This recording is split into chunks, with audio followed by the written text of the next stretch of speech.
Continuamos entonces con nuestro capítulo sexto,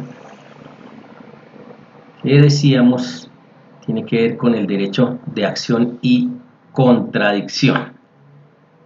Entonces, miraremos en él lo que es la acción, sus características y todo el ejercicio de la contradicción. Estriba y tiene que ver con la pregunta de cómo se accede a la justicia, porque es a través del derecho de acción, o sea que hay que accionar, es un verbo, hay que acudir a ella, y por eso se habla, y escucharán ustedes hablar de poner en movimiento el aparato jurisdiccional. Y entonces ahí empatamos la pregunta y tendríamos que decir cómo se pone en movimiento el aparato jurisdiccional. Y entonces es a través de toda la figura de la acción. Como concepto que tenemos, el más indicado, el que después del barrido he encontrado yo que es más apropiado. Decíamos, es el derecho de poner en actividad la rama jurisdiccional para que se surta un proceso. Derecho que tienen todas las personas en Colombia, y me refiero a todas, inclusive aún las que estén de tránsito, pero por todo el esquema de jurisdicción que ya conocen ustedes, en el capítulo lo vimos, pues el Estado está en la obligación de resolver los conflictos que se presenten al interior de los o sus límites.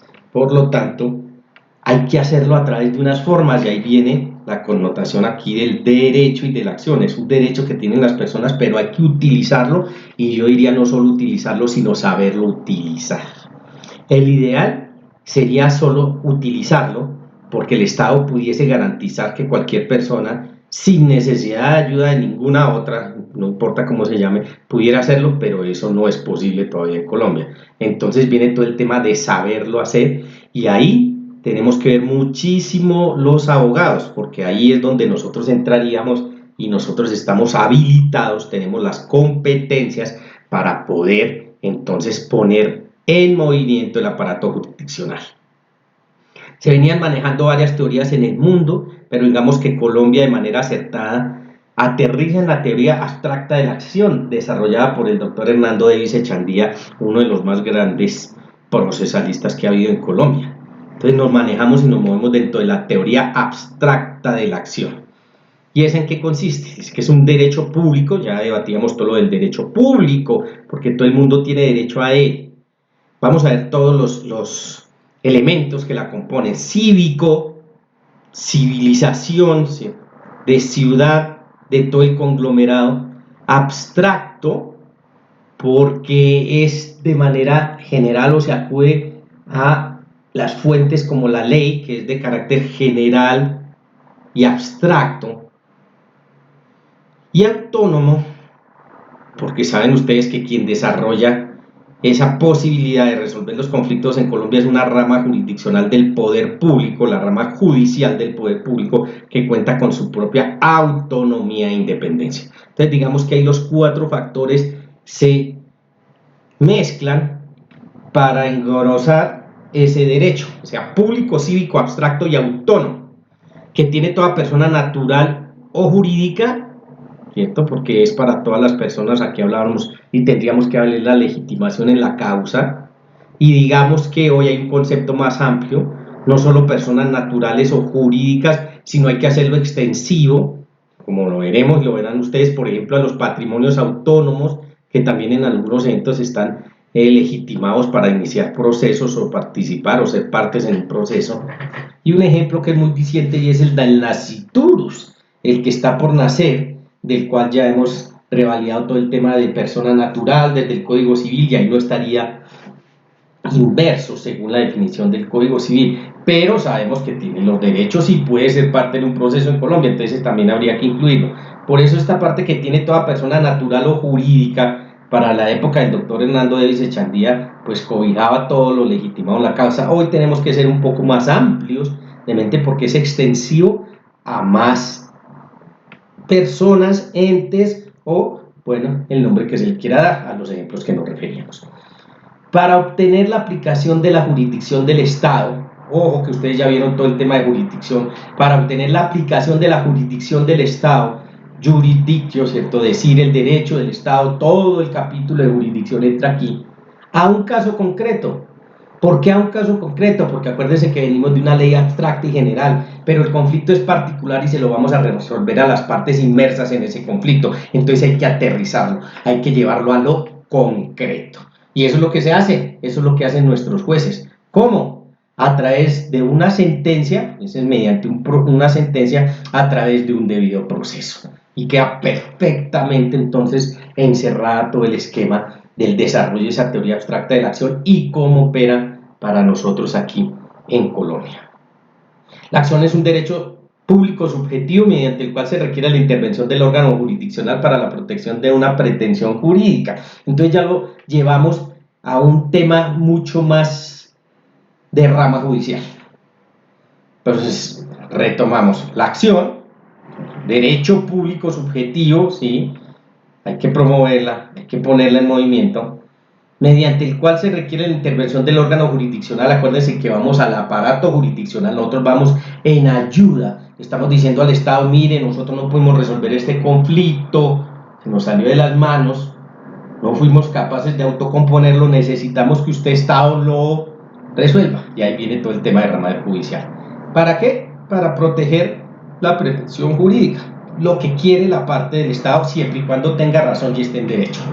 Por eso todo el tema de las pretensiones, del querer. Entonces yo le pido al juez qué es lo que yo pretendo, qué es yo lo que quiero de la rama judicial. Entonces en cualquiera de los ejemplos, un proceso de deslinde y amojonamiento, tengo problemas con los linderos, yo por qué acudo a un proceso de deslinde y amojonamiento, porque tengo con mi vecino conflictos de lindero, entonces yo voy al Estado y le digo, solucionen este problema del lindero, dígame por dónde debe pasar el lindero.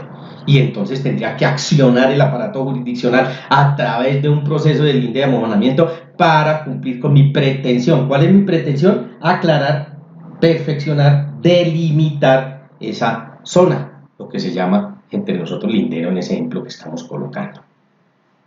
¿Cuáles son las características? La principal característica es la posibilidad de su transmisión. Por eso se establece en Colombia que en principio todas las acciones son transmisibles. Cesión entre vivos, sucesión por causa de muerte, el tema de los ejecutivos o la acción ejecutiva. Entonces, por regla general. Por eso es que ustedes van a encontrar que pueden darse cesión entre vivos. Ejemplo, yo tengo la calidad de arrendador y resulta que vendo mi inmueble, ¿cierto? Yo tengo unos arriendos, tengo unos arrendatarios, yo soy el arrendador. Yo puedo ceder esa acción en cabeza del nuevo arrendador, claro que sí, y estaría en una cesión entre vivos. Al hacerle la transferencia de los derechos reales de dominio, pues ese arrendador pasa a tener el derecho a accionar en caso de que alguno de sus arrendatarios le incumpla. Y ese arrendatario o esos arrendatarios no se pueden valer, no, es que él no es con quien yo hice el contrato de arrendamiento, no, porque existe la posibilidad y la figura que estamos viendo de una cesión entre vivos. Sucesión por causa de muerte, la acción que le cae en cabeza de los herederos cuando fallece la persona. Entonces ahí estaría. Y van a haber revalidadas muchas posibilidades. En materia ejecutiva se dice, por ejemplo, que también la acción ejecutiva es transmisible a los herederos. Y van a ver todo el contexto de cómo opera en Colombia, pero sí se sucede el fenómeno de la transmisión, entonces como característica primordial. Regla general, excepto para las que protegen derechos personalísimos, vuelven a todo su esquema de derecho civil, general y personal. El tema de paternidad, el tema de divorcio, el tema de familia, derechos personalísimos, esas acciones sí no son transmisibles. Entonces, si nos ubicamos, ejemplo, en el fenómeno o en el conflicto de divorcio, pues única y exclusivamente cobijará a los cónyuges, no más, absolutamente nadie más. Por eso ahí de esa acción no se puede transmitir, ni se puede ceder, ni se da ningún fenómeno jurídico que se pueda dar con esa característica. Entonces ya saben, por regla general son transmisibles todas las acciones, excepto las de derechos personalísimos, que esas sí no pueden transmitirse. Y entonces establecemos la diferencia entre caducidad y prescripción, porque estamos hablando de las acciones y de los derechos. Por regla general, se dice que las acciones caducan, que los derechos prescriben, pero hay que verlo en contexto. Pues la caducidad se produce por la inacción del titular durante un tiempo prefijado, sin que para ello sea necesaria la oposición del obligado. Entonces vamos con calma. Caducidad, paso del tiempo y no se pone en movimiento el aparato jurisdiccional. Caducó la acción, por eso técnico es decir, esa acción ya caducó. Entonces, ejemplo, para promover un proceso en el cual vaya yo a establecer o quiera yo establecer un régimen de patrimonial y familiar de una constitución de una sociedad de hecho entre compañeros permanentes, yo tengo, y la ley me dice que hay un año después de sucedida la separación para que yo promueva esa acción, para que el Estado me la reconozca. De lo contrario, esa acción caducaría. Entonces, si ya me caducó la acción, o sea, yo voy a promover ese proceso, a los 2 años después, el juez que va a conocer del asunto, ¿qué me dice? No, señor, usted tenía un año para hacerlo, no lo hizo, la acción ya caducó. Por lo tanto, como la acción ya caducó, ya no hay lugar que usted haga ese reclamo. Por eso dice que si es necesario la oposición del obligado, o si lo quieren mejor, del demandado, porque miren que fue el paso del tiempo. Aún con todo y eso, en Colombia está establecido que si el juez no tiene en cuenta la parte implicada, en este caso el obligado, podría alegar la caducidad de la acción, porque si él también sabe derecho y les pasa a ustedes en ese caso, pues si se pasó más del año, ¿qué le diría al juez? No, señor juez, este proceso no es procedente porque aquí ya caducó la acción. A diferencia de la prescripción, que no solo supone negligencia del titular, negligencia porque vimos que es solo el paso del tiempo, sino que aquí sí requiere oposición del obligado mediante excepción correspondiente.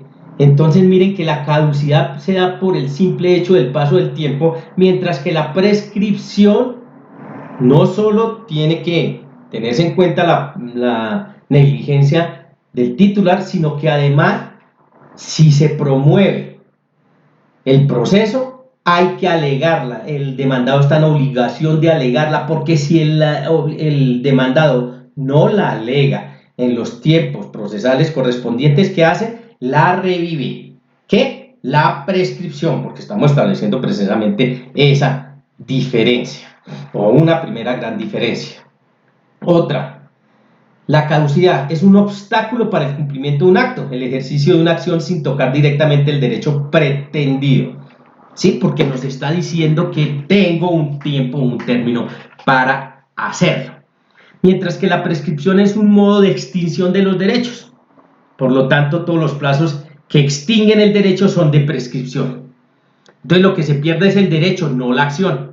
La acción, obvio, entonces, como conclusión de esto, la acción caduca sin afectar el derecho. Por eso se dice que las acciones caducan y los derechos prescriben. Este, digamos, es el contexto de ese adagio popular que tradicionalmente se dice que las acciones caducan, los derechos prescriben. Ya en el entorno y con los parámetros que hemos visto para que eso pueda ser posible. La clasificación de la acción.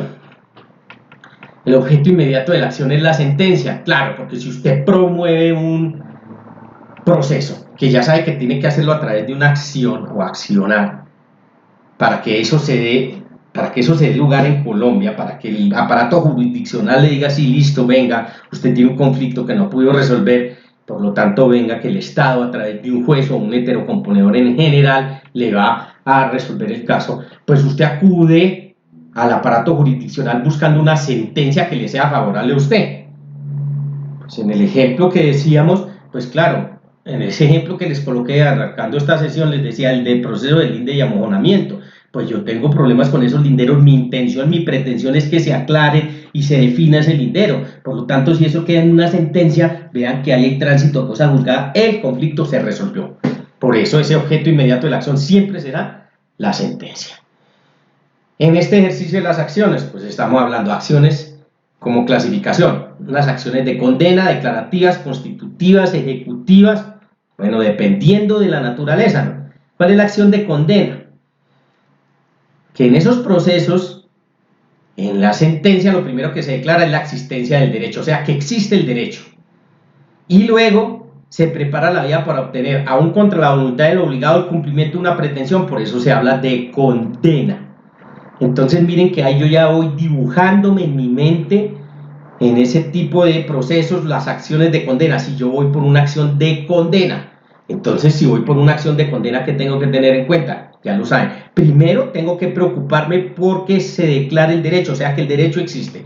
Y segundo, le pediría al juez que como consecuencia de eso, y por lo que yo tengo la razón, por eso dice que aún en contra del demandado, el cumplimiento de una prestación, porque ya el juez declarándome el derecho y sabiendo que yo soy el propietario de ese derecho, pues si he sido de alguna manera restringido en él, por la razón que sea, pues él lo va a resarcir y entonces ahí vendría la condena.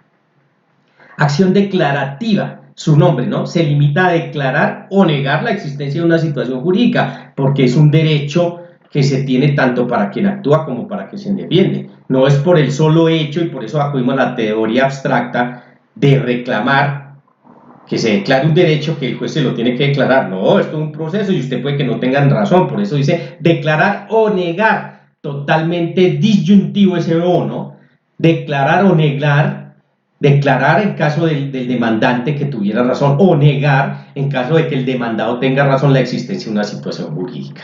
Entonces yo voy a un proceso declarativo, a un proceso de pertenencia y le digo al juez, mire, cumplo con todos los requisitos, promuevo este proceso para que ese bien inmueble se declare como mío. Bueno, ahí está usted haciendo la pretensión declarativa, que me declare la pertenencia a favor mía. Vamos a ver, con todo el tema probatorio, con todos los requisitos, con todas las formas procesales, si tengo razón, y si así es, pues así se va a ver reflejado en la sentencia y el juez me declara dueño de ese bien.